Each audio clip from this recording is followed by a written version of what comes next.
오늘 이 법회에 동참하신 우리 불자님들, 불보살의 가호가 있기를 심축하십니다.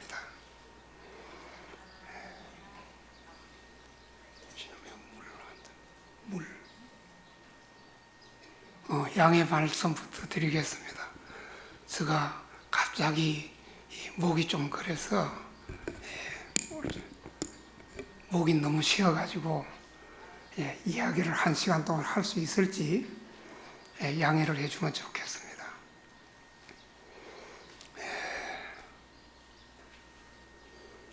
생전예수제 오늘 두 번째 지계에 대해서 말씀을 해달라는 부탁을 받았습니다. 지계, 육바라밀 가운데 하나죠. 지계라는 것은 계율을 가진다, 그런 뜻이죠. 이 계율이란 것은 어떤 것이냐? 계율은 빛이에요. 밝고 밝은 빛이에요. 밝고 밝은 빛이 바로 계율입니다. 아마 계율을 그런 식으로 해석하는 일은 아마 드물 거예요. 제가 살아보니까 계율은 정말이지 밝고 밝은 빛이에요. 그게 어떻게 밝고 밝은 빛이냐?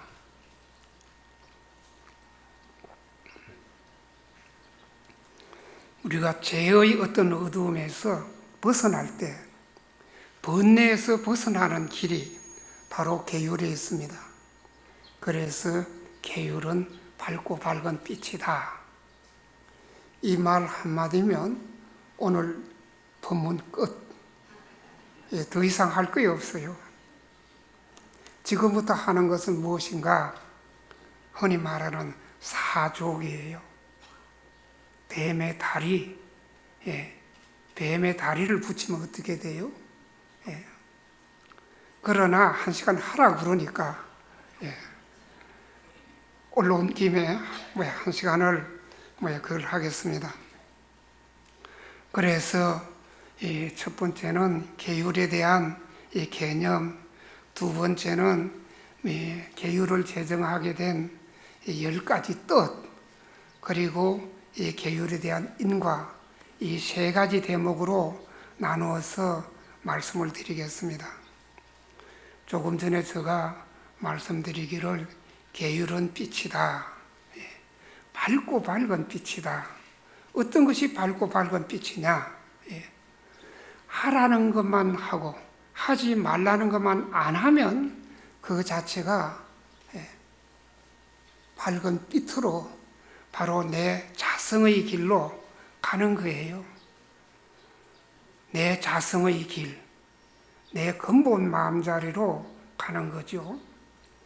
아마 우리가 오늘 예수제를 모시는 이 뜻도 다급생로로 살아오면서 지었던 업, 그리고 한 세상 사시면서 지었던 업, 그 소멸하기 위해서, 업을 소멸하면 어떻게 되겠어요? 바로 그 자리가 극락이에요. 극락이 먼 데 있는 게 아니잖아요. 10만 8천리 밖에 있는 게 아니에요. 바로 그 자리예요. 그렇다 그러면 이 계율은 그야말로 빛이고, 이 생전예수제 이 역시 근본 내 마음자리를 여러 세상 한 세상 사시면서 지었던 업 소멸하기 위해서 우리가 이 죄를 지낸다 그러면 이 예수제 자체가 바로 계율이 되겠습니다. 그래서 계율은 적게는 내 삶의 주춧돌이에요. 이 큰 집 지을 때 주춧돌 튼실하게 놓으면 아마 이렇게 좋은 집도 100년, 200년, 300년, 400년 갈 거예요. 그러나 주춧돌이 부실하다 그러면 아마 지었던 집 어떻게 되겠어요? 생각만 해도 아찔하지요. 우리 삶에 있어서 부처님이 하시라는 대로만 한다 그러면 바로 그 길은 행복의 길로 갈 수 있을 텐데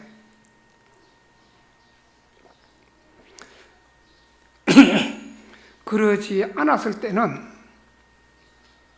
어쩔 수 없이 이 불행의 길로 갈 수밖에 없잖아요. 그래서 저는 계율이란 것은 행복이다. 계율은 행복이에요. 계율 그 자체가. 이것은 제가 출가한 지 50몇 년 되었는데 50몇 년간 살면서의 체험이에요.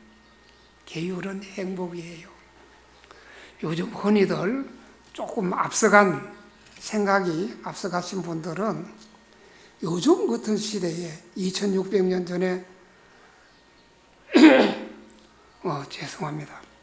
2600년 전에 부처님이 하셨던 말씀, 이 현실에 닿을 수 있는가? 요즘 같은 문명이 발달한 시대에 어떻게 그것이 적응이 될까? 그런 생각하실 수도 있을 거예요. 어리석은 분들은 2000년, 600년 전에도 태양은 떴고 지금도 태양은 뜨는 겁니다. 그때 진리가 지금 진리가 아니라 그러면 그건 진리가 아니에요. 시대에 따라 변한다 그러면 그것은 곤란한 거죠.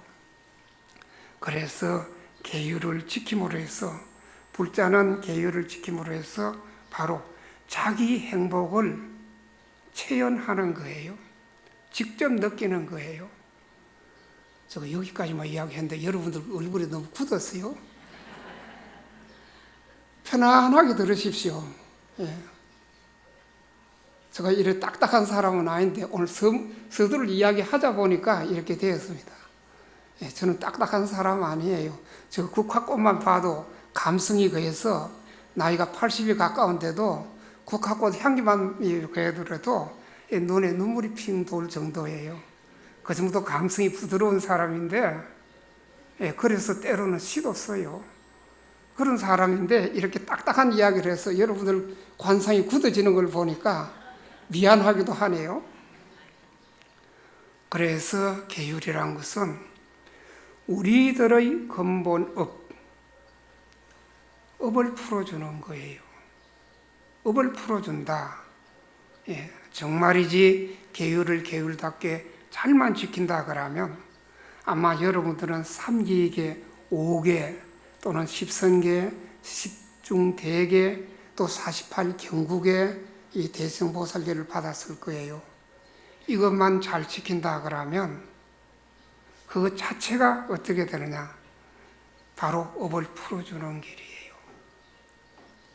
우리가 금생에 이 세상에서 해야 할 일, 제일 중요하고 중요한 일 중에 제일 먼저 해야 할 일이 저는 이렇게 생각합니다.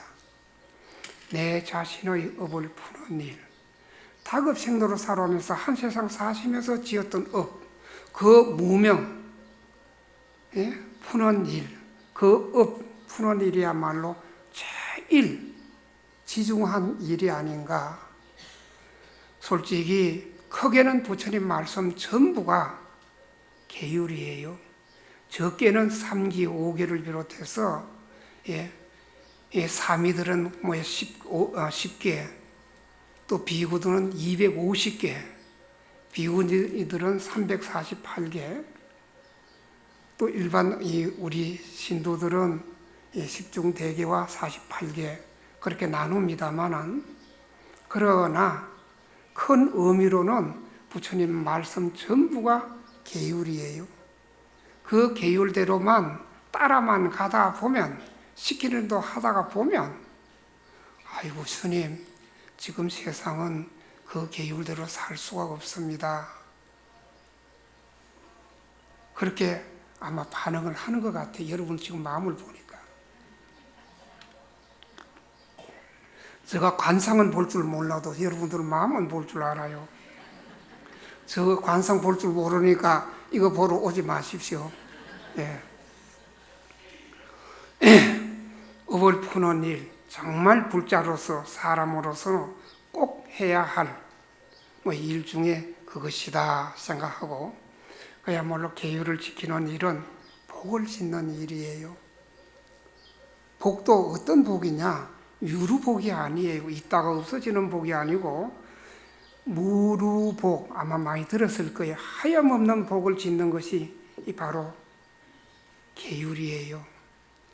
그리고 계율은 오늘 이거 어쩌면 좋겠는데 자꾸 기침이 나오려고 그러는데 제가 일진이 나쁜지 여러분들이 계율은 공덕을 쌓게 하는 겁니다. 정말 계율을 지님으로 해서 큰 공덕을 지을 수가 있는 겁니다. 그리고 계율은 우리를 무한히 자유롭게 하는 겁니다. 그냥 자유롭게 하는 것이 아니에요. 정말이지. 저 이래도 서울 생활 10몇 년간 했어요. 불교 텔레비전 덕분에. 처음에는 서울 생활 참 어려웠습니다. 무엇이 어려웠느냐 하면 제일 먼저 공기에 적응하는데 어려웠고, 두 번째 어려운 것이 무엇이냐? 수돗물이었더랬어요. 요즘은 수돗물에 냄새가 많이 안 납니다만 그때만 하더라도 수돗물에 적응이 많이 됐더랬어요. 그 두 가지가 어려웠지 그 외에는 어려운 게 없었더랬어요. 서울 살면서 외식하지 않으니까, 밖의 음식 안 먹으니까 얼마나 속이 편해요. 밖의 음식 안 먹으니까. 정말 계율이 나를 자유롭게 하는 겁니다. 아마 여러분들도 부처님 계율 따라 살면 이것이 자유구나. 제가 말하는 평범한 자유를 이야기하지 않는 겁니다. 큰 자유를 이야기하는 겁니다. 그리고 계율은 성불로 가는 부처되는 길이에요. 부처되는 사다리가 바로 계율 따라 한 계율 한 계율 지켜가다 보면 틀림없이 마지막은 성불이에요. 왜? 계로 비롯해서 정이 생기고 정으로 비롯해서 해가 생기는 거예요. 만약에 계와 정을 없애버리고 지혜만 생겼다, 깨달음을 얻었다 하면 저는 분명히 이 자리에서 말씀드립니다. 그것은 바른 깨달음은 아니에요. 왜 아니냐? 모든 것은 우리 불자라 그러면 부처님을 기준으로 해서 받아들여야 하는데, 부처님은 어떠한 경우에도 술을 드셨거나 고기를 드셨거나 또는 다른 부정행을 했거나 망언을 했거나 그러지를 않았어요. 어떤 경우에도. 무애라란 말을 빌려가지고, 방편이란 말을 빌려가지고 그런 헛된 일을 하지 않았어요. 정말 자기가 마음자리가 밝고 밝다 그러면 그렇게 해야 할 필요가 없는 거예요. 그것은 모두 저는 분명히 거듭 말씀드립니다. 아니에요. 아니에요. 그 계율은 어떻게 해서 비롯되었느냐? 물론 처음에는 12년 동안 부처님의 교단이 형성되고 12년 동안은 계율이 없었어요. 왜? 어질고 착한 사람들만 모였으니까. 어질고 착한 사람들에게 이래라 저래라 할 것이 없어요. 간섭할 것이 없어요. 그러나 어느 때 수제라는 비구가 일을 저질렀습니다. 그래서 그때부터 계율이 비롯되었더랬습니다. 그런데 부처님께서 세상을 떠날 때 아란이란 존자가 부처님 사촌 동생으로서 부처님 25년간 시봉을 했죠. 이 아란 존자가 뭘 했느냐? 울고 있으니까 다른 제자가 울고 있을 때가 아니고 부처님에게 물어야 한다. 무엇을 물어야 할지 모르겠다. 나는 슬퍼서. 그러니까 4가지를 물어라. 부처님 말씀하실 때, 결집할 때 어떻게 해야 됩니까? 그리고 미고의 마음가짐은 어떻게 해야 됩니까? 그리고 고약한, 아마 그때도 성질이 거친 비구가 가끔 있었던가 봐요. 그런 비구는 어떻게 해야 됩니까? 4번째, 누구를 스승으로 삼아야 합니까? 이렇게 물어라 그랬습니다. 그랬을 때 부처님 말씀 결집할 때는 나는 이와 같이 들었노라. 모든 경제는 여시 아무리라 한 것이 부처님 세상 떠나시면서 하신 말씀. 그리고 비구의 마음은 어떻게 가져야 합니까? 하니까 사렴처. 이 시간이 없으니까 사렴처 설명은 생략하겠습니다. 다른 좋은 법사스님한테 들으십시오.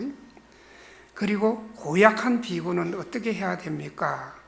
성질이 거친 비구는 그러니까 절에 온 지 얼마 안 돼서 마음이 결이 삭지 않아 가지고 성질 뿔뚝뿔뚝 내는 그런 비구들은 어떻게 합니까? 하니까 묵빈대처, 조용하게 있으면 그것으로서 상대를 해라.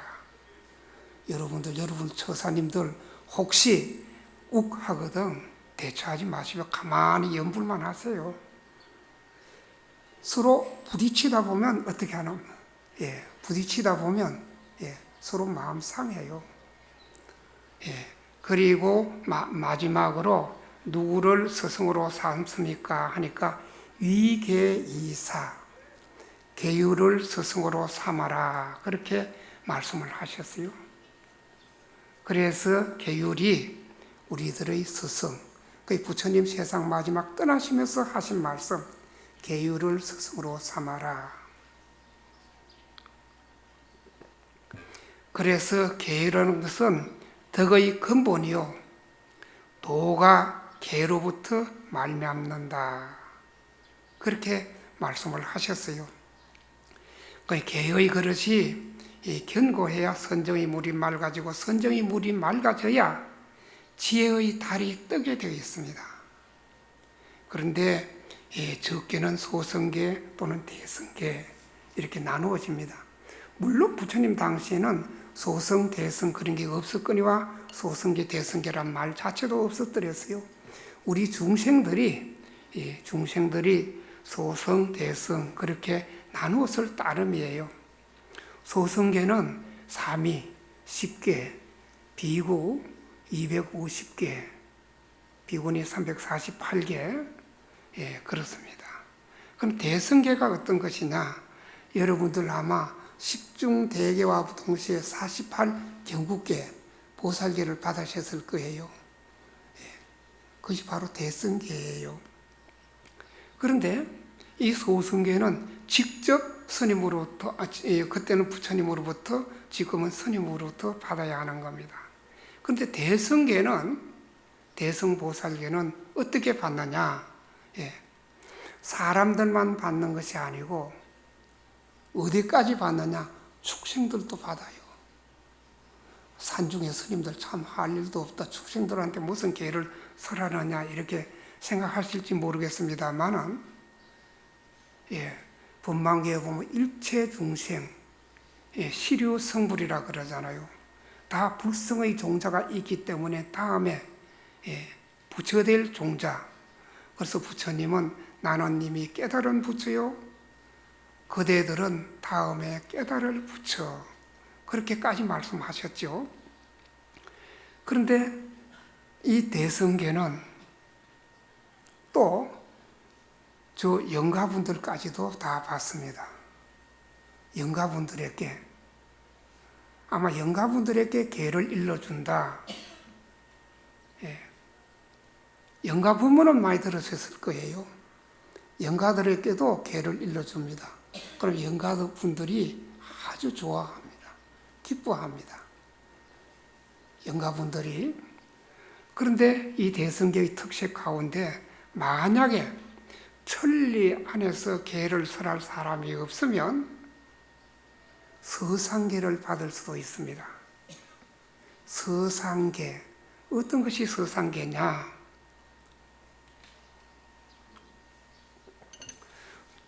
조선 마렵에 지리산 칠부람에서 대언이란 스님이 있었습니다. 이 스님이 보니까 정말이지 지금 스님네들은 계율 정신도 없고 계법을 가질 줄도 모르고 그래서 불교가 반드시 서지도 못하니까, 그래서 탄식을 하고 자기 상자 검담 스님을 불러다 놓고 그렇게 이야기를 합니다. 우리가 이 조선의 계율법을 세우기 위해서 부처님 앞에서 서상계를 받기로 하자.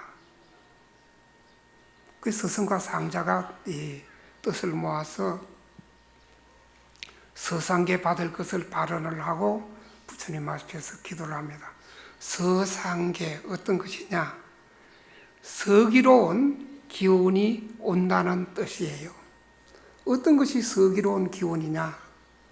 부처님 앞에서 향로에다가 향만 꽂아놓고 그 향이 불이 붙어서 그 향기가 오는 곳, 이해됩니까? 아하, 이해가 안 되구나. 이해를 붙자면 좋겠노. 예. 이때 난 땀 나가면서 이야기하는데 이해가 안 되구나. 그러나 저러나 기도를 했습니다. 기도를 한 지 7일 만에 그 향기가 향 태우면 향의 그것이 올라오잖아요. 향의 그것이 누구에게 왔느냐? 대원 스님에게 가지 않고 검담 스님에게 상자에게 왔습니다. 그런데 기도하기 전에 만약에 대원 스님이 상자한테 그 서상의 기운이 먼저 오는 사람이 서성이 되어서 계법을 중흥을 하자. 그래서 그날로 해양을 하고 대원 스님은 자기 상자인 검담 스님한테 무릎을 꿇고 십중대기와 보살 48경구계를 받습니다. 이게 서상계예요.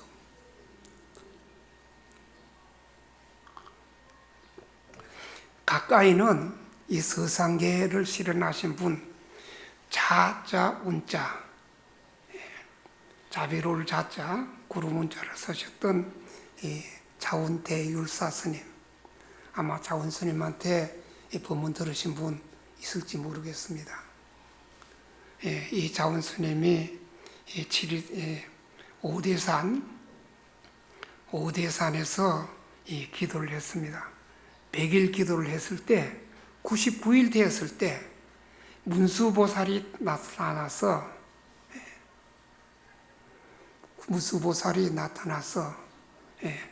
그대가 자운 스님에게 그대가 한국 불교를 중흥시키는 계법을 일으켜라 하는 그런 말씀을 들으셨습니다. 그리고 난 뒤에 자운 스님은 그때부터 이 계법을 일으키기를 원을 세우고 또 실행을 하셨더랬어요. 그래서 지금 대한불교 조계종 단일계단 35년이 지났습니다. 10년간 이 스님은 이 대한불교 조계종 단일계단 전계사를 하셨더랬습니다. 대단한 율사 스님이었더랬어요. 정말이지 청정한 율사 스님으로서 아마 해인사, 범어사 주지도 하셨고 또 우리 총무원장도 하셨고 한국 불교가 어렵고 힘드는 곳이라 그러면 당신이 손수가셔서 몸소 일을 하셨고 우리 그때만까지만 하더라도 이 계단이 정립이 되지 않았더랬습니다. 그래서 그 스님께서는 대한불교 조계종 단일 계단을 정립을 시켰더랬습니다. 그래서 10년 동안 그걸 하셨고 이 스님께서 이 전계를 하셨던 분이 누구였느냐? 제일 첫째가 종수 스님이었어요. 이루 종수 스님 803 파계사에 계시다가 돌아가셨습니다. 두 번째가 누구였느냐면 일타 스님이에요. 일타 동국 스님 해인사에서 계시다가 열반에 드셨고 세 번째가 지관 스님이었더랬어요. 저가 네 번째예요. 그리고 다섯 번째가 철우 스님. 이렇게 전계 제자를 5번 두셨어요. 그래서 제가 지금 대한불교 조계종의 전계사 소임을 하고 있습니다. 일타 스님 역시 오대산에서 기도를 했습니다. 일타스님의 기도 정말이지. 저는 참 복 많게도 젊을 때 통도사, 법무사, 해인사를 살면서 당대 어른, 선지식 스님들 문화에서 살았는데 일타 스님께서 직접 67년도 해인 총림 시작할 때 뭘 했느냐, 유론에서 유론생으로서 율장을 받더랬어요. 그런데 율장 책이 없었어요. 배울 책이 없었어요. 그래서 어떻게 했느냐, 자원스님께서 하시는 말씀이 해인사 대적광전에 가서 삼천배 절을 하고 그 유명하신 백년암에 가서 성철 스님에게 책을 빌려라. 여러분들 이해가 됩니까? 책 한 권 빌리기 위해서 삼천배 절을 해야 하는 겁니다. 아마 여러분 이해가 안 될 거예요. 여러분 책, 요즘은 넘치고 넘치는 책, 보지도 않는 책이잖아요. 그래서 해인사 대적광전에서 삼천배 절을 하고 백년암 가서 스님에게 말씀을 드렸습니다. 책 빌려달라고. 그래서 스님께서 선뜻 빌려주셨어요. 아마 제가 기억하기로는 성철 스님께서 당신 장경각 장고에 5,000권의 책이 있으면서도 책을 선뜻 빌려주지는 아무도 안 빌려줬어요. 그런데 저희들에게는 빌려주었어요. 삼천배 절값은 해야 될 거 아니겠어요, 스님께서도. 화두 타기 위해서, 칭견하기 위해서 뭐 절 한다는데, 저는 책 빌리기 위해서, 그래서 법망경을 빌렸습니다. 그래서 하루 8시간, 10시간씩 그 경을 보고 돌려드리면 이젠 책이 없잖아요. 그래서 100개 썼어요. 사경을 했습니다. 그때 사경을 하다가 모르면 일타스님한테 가서 묻고, 그래 일타스님한테 가르침을 받았습니다. 그런데 이 일타스님 어떤 분이냐, 오대산에서 연비를 했습니다. 오른손 그 스님은 오른손 손 12마디를 모두 부처님에게 공양을 올렸습니다. 저는 솔직히 절에 와서 저것보다 머리가 더 좋다는 사람, 그때 일타스님 처음 뵀어요. 정말이지 일타스님 앞에서는 고개를 못 들었어요. 너무나 머리가 좋아서, 너무나 머리가 좋아서, 와, 이렇게 머리 좋으신 스님이 계시나 싶을 정도로, 그래서 모르는 거 있으면 가서 물으면 그야말로, 수도꼭지에 물 털면 물 나오듯이 그대로 뭐 철철철. 그래서 그 스님 밑에서 율장 수업을 해드렸습니다.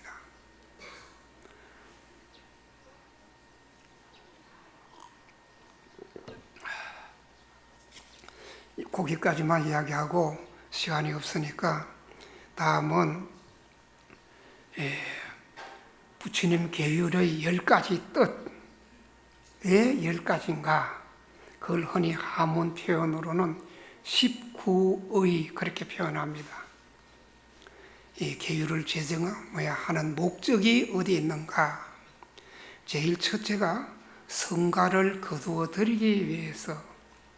성가를 거두어 드린다. 그 말 자체는 어떤 것이냐?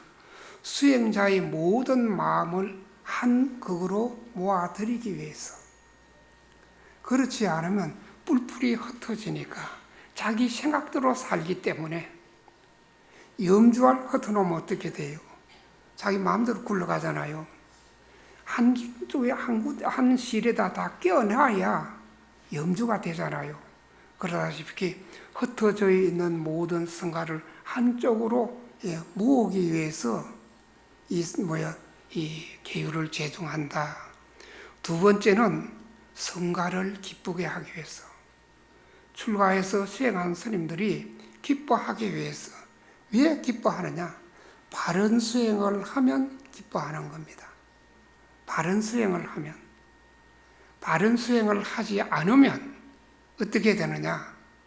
그 스스로 누구나 다 양심은 있잖아요. 부처님 말씀대로 계율에 어긋났기 때문에 어긋나고 나면 본인이 뭔지 알아요. 남이 너 뭐 잘못했다 이전에, 그러니까 마음이 얼마나 불편하겠어요. 자, 그런 분들을 위해서, 그 바른 수행을 위해서, 성가를 기쁘게 하기 위해서, 바른 수행하면 바른 수행하는 자체가 기쁨이기 때문에, 그래서 성가를 안락하게 하기 위해서, 성가를 안락하게 한다는 이야기는 이 출가한 스님네들의 과거 업을 녹이고 현재 업을 녹이기 위해서, 그 업이 소멸되고 나면 마음이 편안해지고, 마음이 편안해진 그 다음 단계는 바로 기쁨이잖아요. 그리고 네 번째가 믿음이 없는 일을 믿게 하기 위해서.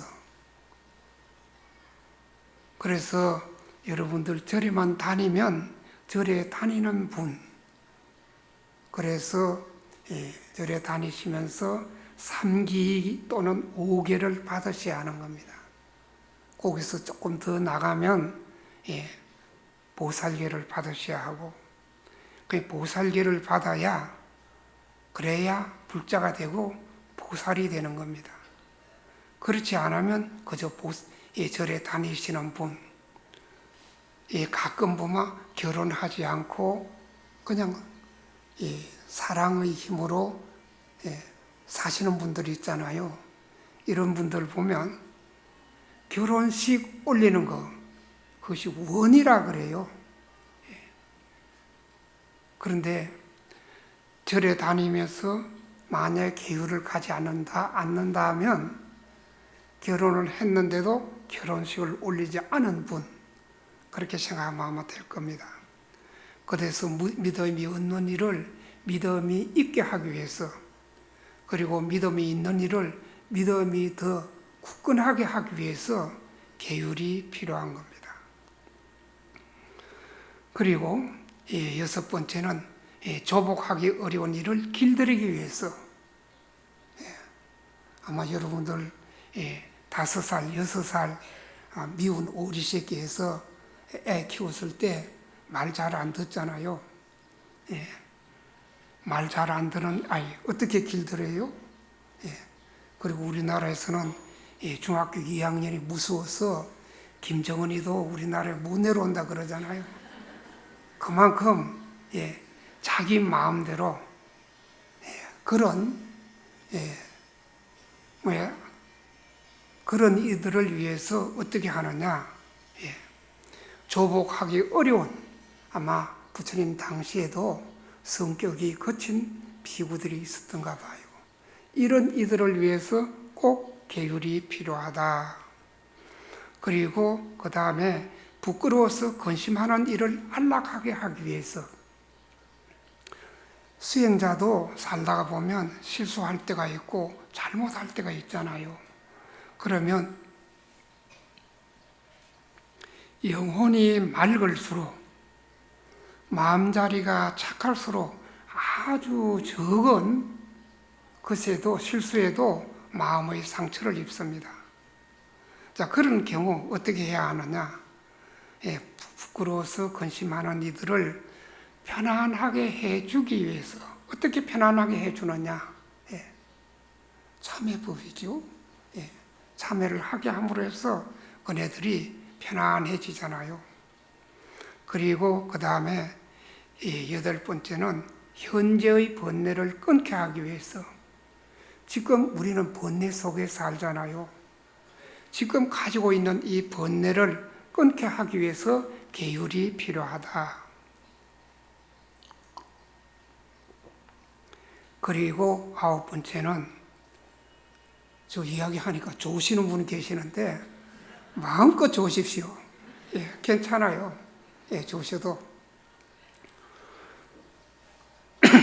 좋으시는 분들은 의식으로 받아들이는 것이 아니고 무의식으로 받아들인다고 생각합니다. 그렇기 때문에 마음껏 좋으셔도 괜찮습니다. 그 현재의 번뇌를 끊는다. 아마 우리 불자들의 이 지상 목표가 현재의 번뇌를 끊는 일이 아닌가. 출가자 역시 그렇습니다. 출가자, 현재의 번뇌를 끊는 일. 그리고 9번째가 미래의 번뇌를 끊는다. 아니, 지금 번뇌를 끊는 것도 힘드는데 어떻게 미래의 번뇌까지도 끊습니까? 지금 무명의 씨앗이 말라버려야 미래에 다음 생에 받을 과보의 종자까지 소멸하는 겁니다.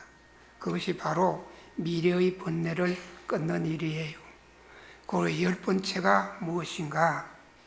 10번째가 아주 중요한 부분인데 이 부분은 졸지 말고 들어보십시오. 제가 너무 딱딱한 이야기만 해서 그래요.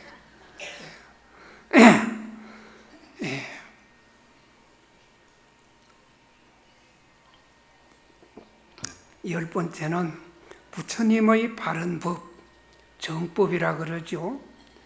정법이 영원히 사바 세상에 머물게 하기 위해서 그걸 한문 표현으로 정법 구주 그렇게 표현합니다.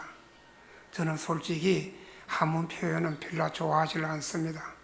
쉽고 쉬운 우리말, 한글 얼마나 좋습니까? 그걸 다 표현하더라도 모자라는데 어려운 말까지 표현할 거 뭘 있겠어요? 그 부처님 바른 법이 영원히 사바 세상에 머물게 하기 위해서 그 부처님의 바른 법 영원히 사바 세상에 머물게 한다. 어떻게 해야 되느냐? 부처님의 바른 법 여법하게 수행하고 여법하게 누리고 여법하게 전해줘야 하는 겁니다. 우리 스님도 그렇습니다만 우리 불자들도 부처님 법 속에서 살아야 하고 또 우리 생활 속에서 부처님 법을 누려야 하는 겁니다. 생활과 부처님 법이 둘이 된다 그러면 그것은 부처님 법이 아니에요. 저는 그렇게 생각합니다. 생활과 법, 이럴 때는 박수도 한번 쳐야 되는데 에이고 박수 치라 그러니까 박수 치고 어째 그래 됐노?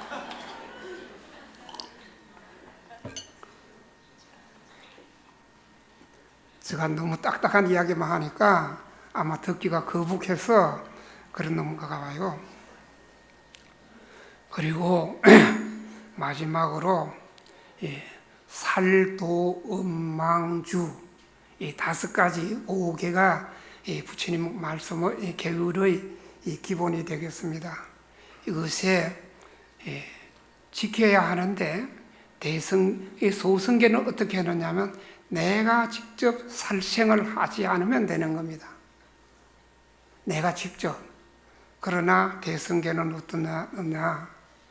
마음속으로 했거나 내 스스로 했거나 남에게 시켰거나 남이 하는 것을 보고 기뻐하더라도 과보가 따르는 겁니다. 대승계가 그만큼 무서운 거예요. 우리 대한불교 조계종은 대승의 사상을 잇고 있습니다. 그렇다 그러면 10중대계와 48경구계를 지켜야 하는 거예요.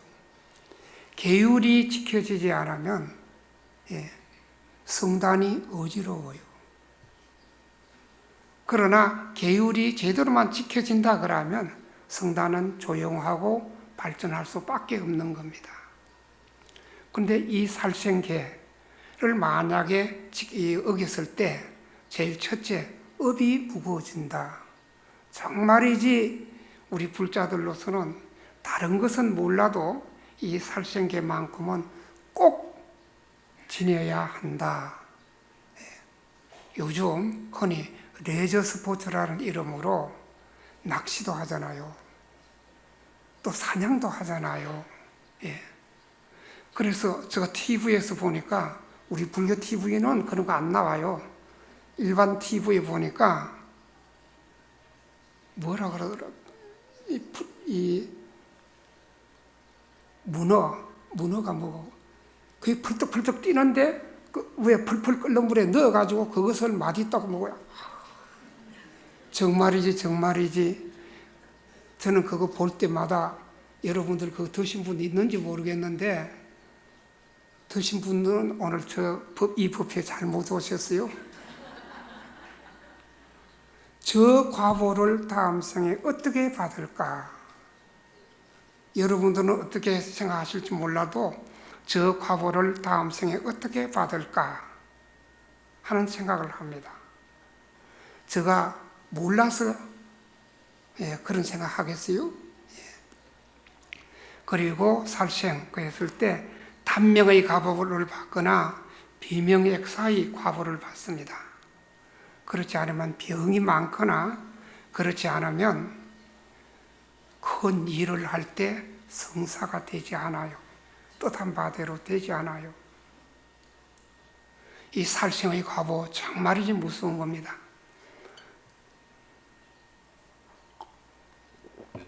이 살생의 과보에 대해서 아주 간단하게 짤막하게 말씀드리겠습니다.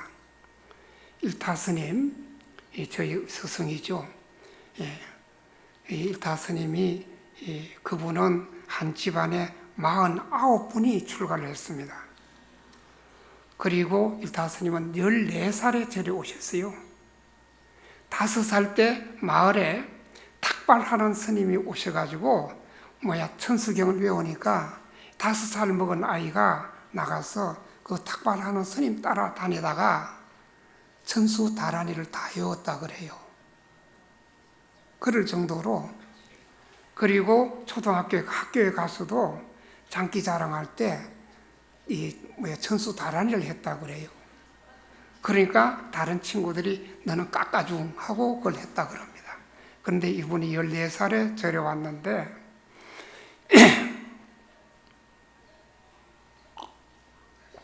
71년도에 이분이 해외 여행을 해야 되겠다. 여러 나라를 순방해야 되겠다. 71년도 그렇다면 해외 나가기가 참 어려웠던 때였더랬어요. 그때 스님께서는 해외 여러 나라를 다녀봐야 되겠다는 생각을 하시고 대구에 나오셔서 영어 학원에 다녔어요. 그래서 영어 학원에 다녔는데 그것이 소문이 나가지고 스님이 학원에 다닌 것이 소문이 나가지고 이군 사령부에서 그때 군인들이 스님을 모셔다가 법문을 해달라고 쫄려가지고 그래서 법문을 여러 차례 했답니다. 그때 이군 사령부의 사령관이 박은용이라는 중장이었고 그래서 그런 인연이 있었는데 이 박은용 이군 사령관이죠. 이분이 아들이 20살 먹은 아들이 있었는데 그 아들이 서울대학 1학년에 재학하다가 여름이니까 아버지 임지가 대구니까 대구로 피서를 왔고 대구에 오니까 이 간포 목포 옆에 포항 옆에 간포 앞바다에 해수욕을 보냈던가 봐요. 그랬더니 그 박은종 중장의 아들 혼자 온 것이 아니고 친구 둘 데리고 왔던가 봐요. 젊은 아이 셋이서 바다에 풍덩 뛰어들었는데 두 아이는 물로 올라왔고 한 아이가 올라오지 않았는데 그 아이가 바로 이군 사령관의 자제분이었더랬어요. 바다에 다이빙을 해서 들어갔는데 바로 그 빼쭈한 돌이 있어서 이 명치 밑에를 그어서 그대로 돌아오지 못할 길을 갔습니다. 안 들려요? 아니 이제 끝날 때 되면 이 일을 참 웃자마 좋네. 근데 시원찮은 법문이니까 안 들어도 괜찮아요.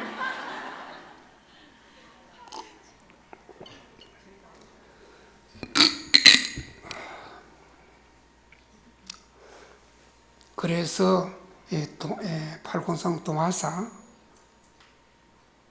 50분까지요? 시간 50분까지? 2, 3분만 더 할게요.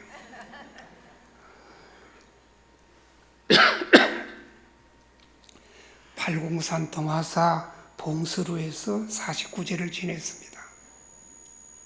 그런데 스님들이 열심히 연부를 하고 있는데 갑자기 이 제주로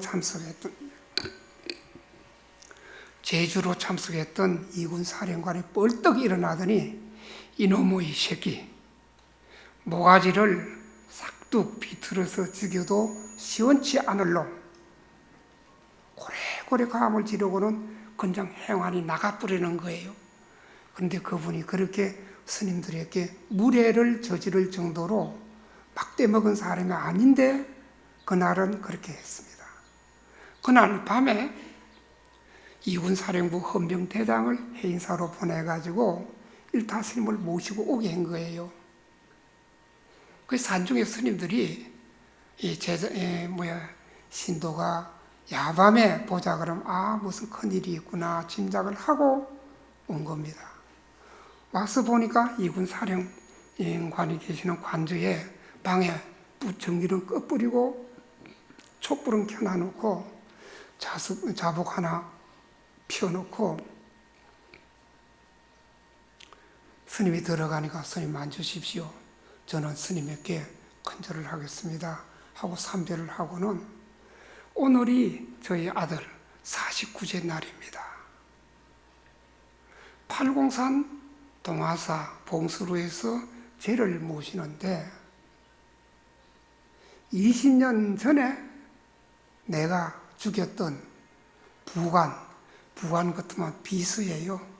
부관이 나타납니다. 위패 앞에.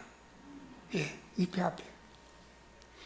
그래서 나도 모르게 일어나서 이놈의 새끼 모가지를 비틀어서 죽여도 시원치 않을 놈 하고 노발하고 나왔습니다. 그런데 제가 스님을 뵙자는 것은 이때까지 저는 불교를 껍데기로 믿었습니다.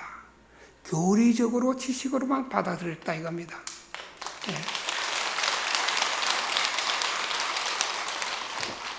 그러나 지금부터는 스님을 스승으로 불교를 체득하겠습니다. 불교를 체득한다. 완전 내 생활 자체가 불처님 법에 의해서 살도록 하겠다. 왜? 인과를 아니까. 인과. 무서운 이야기가 유교 동란 때 이분은 30여단장이었다고 그래요. 나이 불과 31살인가 그때. 그런데 우리 아군들이 이 백두산 근처까지 올라갔답니다. 그날 밤에 이승만 대통령이 작전 지휘회의를 한다고 오라 그래서 내려가면서 아마 내일 아니면 모레쯤 백두산에 우리 태극기를 성리의 태극기를 꽂을 것 같다. 그러니까 내가 미처 복귀하지 않거든 자네가 내 대신 그 태극기를 꼽아주가 하고 부탁을 한 겁니다. 그런데 그날 밤 중공군이 10만 명이 쳐내려왔어요. 그래서 우리 아군들은 몰살을 했습니다. 그 비보를 듣고 부대에 복귀해 보니까 아군들은 당신 이 장정들은 참 많은 사람이 희생을 됐고 그래도 부관을 찾으니까 부관이 나타났더랍니다. 그래서 너는 어떻게 살았느냐 기뻐서 물었다 그래요. 그랬더니 저는 온천에 있었습니다. 누구하고 있었느냐 그랬더니 기생하고 있었습니다. 그래서 너무 격분돼서 너 같은 놈은 군법 회의에 회부할 깜도 되지 못한다. 이 자리에서 바로 즉결 처분한다 그러면서 권총을 3발 쏘았다 그래요. 그래서 그 해 이분은 결혼을 했고 그 뒤에 이 사령관은 제의식이나 그런 것을 가지지 않았다고 그래요. 전시였기 때문에. 그런데 그 해 결혼을 했고 태어난 아이. 어떻게 20년 동안 새카맣게 잊었던 부관이 아들 49제 위패 앞에 나타나느냐. 그것이 바로 인과를 그대로 설명하는 것이다. 정말 몸소리 나는 이야기죠. 인과, 살생의 과보는 그렇게 무서운 겁니다. 그러면서 스님을 의지해서 참 불자가 되겠습니다. 스님이 저를 참 불자의 길로 이끌어 주십시오. 하는 이야기를 저는 76년도 해인 총림 유론에 있으면서 스님에게 직접 들었습니다. 살생의 과보 정말 무서운 거예요. 그리고 이하 우리가 남의 것을 훔치거나 또 음탕한 생각을 하거나 그리고 망령된 이야기를 하거나 술을 지나치게 마시거나 이 모두는 분명히 인과가 분명한 겁니다. 인과라는 것은 어떤 것이냐? 여러분도 잘 아시겠습니다만 부처님이 만드는 법 아니에요. 자연의 섭리를 부처님은 발견해서 말씀하실 따름이에요. 그렇다 그러면 이 인과 분명히 과보가 있는 겁니다. 그래서 계율이 흥하면 불교가 일어나는 겁니다. 계율이 소멸되면 불교가 소멸될 수밖에 없는 겁니다. 우리 불자님들 여러분들 자신을 위해서 그리고 부처님 법을 위해서 이 계율을 잘 지내주면 좋겠다는 말씀 드리면서 저 이야기 마치겠습니다. 기침 많이 해서 죄송합니다.